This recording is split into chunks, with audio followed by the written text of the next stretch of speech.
Je voudrais dire que la question de la langue corse doit aujourd'hui nécessairement être dépolitisée, puisque la langue corse est un livre d'Ivoire. Et nous avons eu l'occasion de dire souvent combien elle est à la fois un élément central de notre identité collective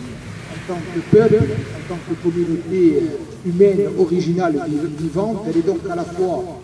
un élément central de cette identité collective, puisqu'elle exprime non seulement une culture, un rapport à l'île et à la terre, mais également un rapport au monde, comme toute langue. Mais cette langue, elle est aussi, de la même façon, de façon indivisible, avec la même force, un élément d'intégration et de cohésion sociale dans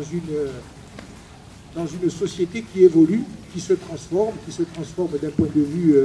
de sa composition démographique, sociologique. Donc, identité collective, élément de cohésion sociale et culturelle,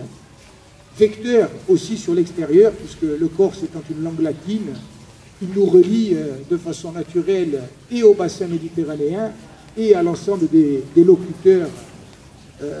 de langue latine qui représentent, nous le savons, plusieurs centaines de millions de personnes. Donc une richesse incontestable, et je crois que cet élément aujourd'hui est acquis. Nous nous inscrivons aussi dans une politique globale voulue et mise en œuvre par la collectivité territoriale de Corse, qui est ici représentée, avec un plan ambitieux qui a été voté, un plan qui s'organise autour de la co-officialité, même si celle-ci n'est pas encore en vigueur aujourd'hui, et un plan qui s'inscrit dans la durée, puisque le processus de réappropriation linguistique, en Corse comme ailleurs,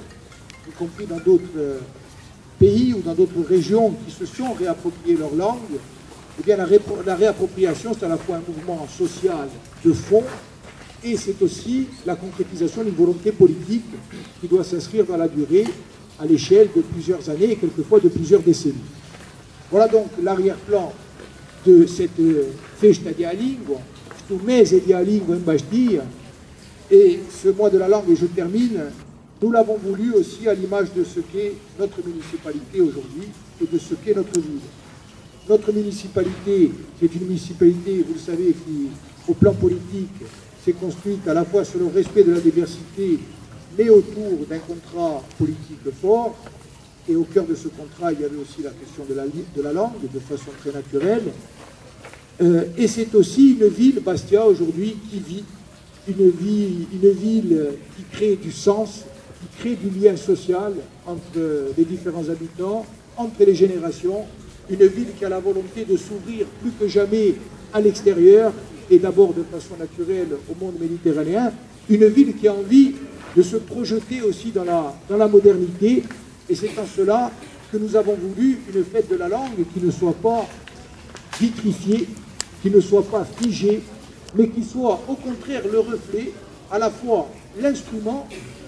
et le reflet de ce qu'est aujourd'hui la ville de Bastia et la société corse, c'est-à-dire une société, une ville qui construisent leur présent et préparent leur avenir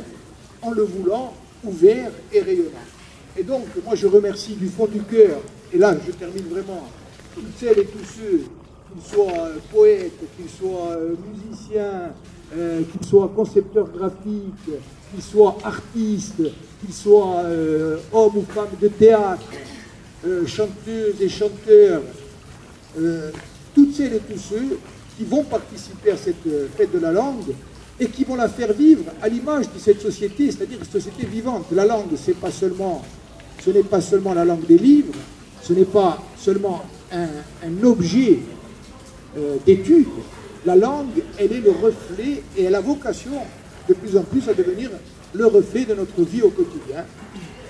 entre, je l'ai dit, toutes les générations, dans tous les domaines de la vie sociale, de façon naturelle, et bien sûr,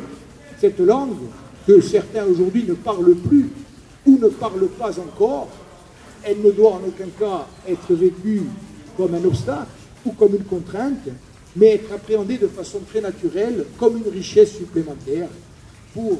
celles et ceux qui la parlent et pour celles et ceux de plus en plus nombreux, je l'espère, qui vont l'apprendre.